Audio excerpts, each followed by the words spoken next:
Okay, everybody, last couple of things here. Certainly the very last mistake that Napoleon makes, and this is a very significant one, is going to war with Russia in an attempt to try to get Russia to obey the continental system. The Napoleon's army will get caught in Russia without a lot of supply lines and in a time where the Tsar's forces end up really setting fire, or in some cases, basically a scorched earth policy, just trying to take away any opportunity that Napoleon and his troops had for living off the land. And rather than facing Napoleon's army, the Russians just retreat. At a certain point, Napoleon thinks he won the war, and he, kind of says so and waits for confirmation, if you will, to get word back from Tsar Alexander the First.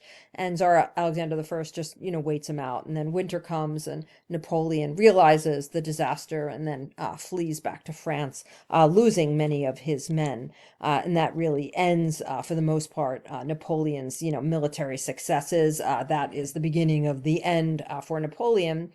The continental system, just to note about it, it was an economic policy. The goal was to make Europe self-sufficient without Great Britain, basically to cripple Great Britain. It blockaded all goods from Great Britain.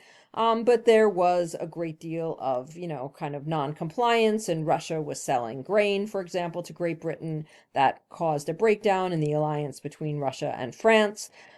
This Peninsula War, which is extending over a significant amount of time, 1808 to 1813, this was really an effort to send an army through Spain to get to Portugal for not obeying the continental system.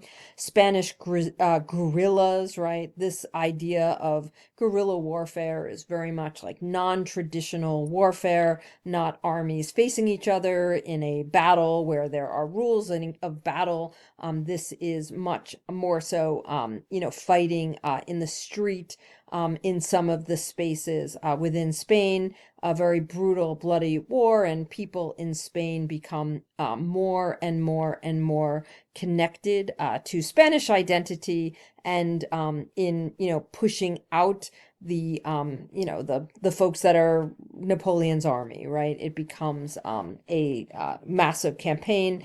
Britain will come to help Spain, and so a lot of that is significant. Napoleon will really never get to Portugal, and his brother Joseph ultimately doesn't really get to keep the crown of the King of Spain. At one point, he will become exiled, and there'll be a whole series of revolutions as a result in the colonies of Spain in South America. Napoleon loses about 300,000 men, and Napoleon isn't personally fighting all the time in the Peninsular Campaign, but there is a great deal of loss of men. So it is fought, throughout Spain. And again, that painting that we saw between Napoleon's forces and kind of these Christ-like figures in Spain who are fighting for their homeland, that particular Goya work of art is maybe one to consider for the Peninsular Campaign. Lastly, the invasion of Russia. This is in 1812. Napoleon's anticipating going in very quickly to take Russia down. He invades with a massive army of about 600,000 men.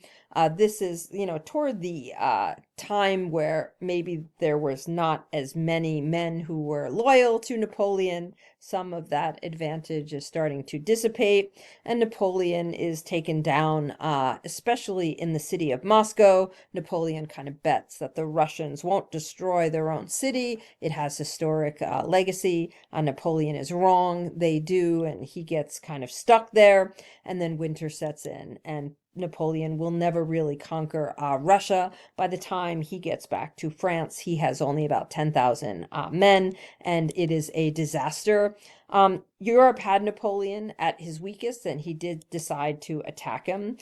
This coalition war ends up being successful for Europe. All of the previous coalition wars are largely successes for Napoleon, so The first coalition is one attached to France and not Napoleon, but later coalitions largely are led by Napoleon. He's exiled to an island called Elba, but he does actually return. He believes that people still want him back. He returns and he leads the army. He's in power again, kind of as this like exiled leader who basically declares power for about 100 days.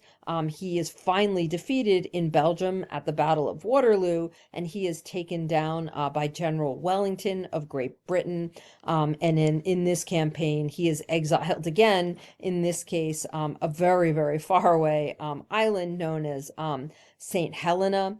And he is actually under the lock and key and guard of Great Britain, and he dies on that island, likely around 50, probably of some type of cancer, although it's not really clear.